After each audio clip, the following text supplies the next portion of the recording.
हा व्हिडिओ सासू आणि सून या दोघींसाठी खूप खास असणार आहे, कारण आम्ही तुमच्या दोघींसाठी अशाच काही टिप्स घेऊन आलो आहोत, ज्याचा अवलंब करून तुम्ही घरात शांतता आणि आनंदाचे वातावरण निर्माण करू शकता.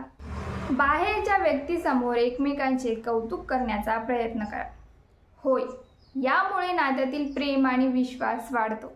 जसे की माझ्या सासूशिवाय मला घरी राहावेसेही वाटत नाही. आई असते तेव्हा प्रत्येक काम पटकन होते. माझ्या सासूबाई मला माझे माहेर आठवूच देत नाहीत, असं तुम्ही गोडगोड बोलू शकता. तसंच सासू म्हणू शकते की सून मला क्षणभरही एकटी सोडत नाही. सून नसेल तर सगळं घर पडून जाईल. माझी सूनबाई मला तांब्यासुद्धा उचलू देत नाही.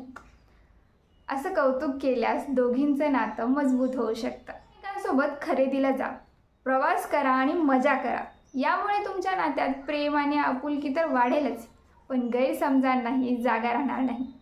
अशा प्रकारे तुम्ही या नात्याचे रूपांतर आई मुलीच्या किंवा मैत्रिणीच्या नात्यात करू शकता.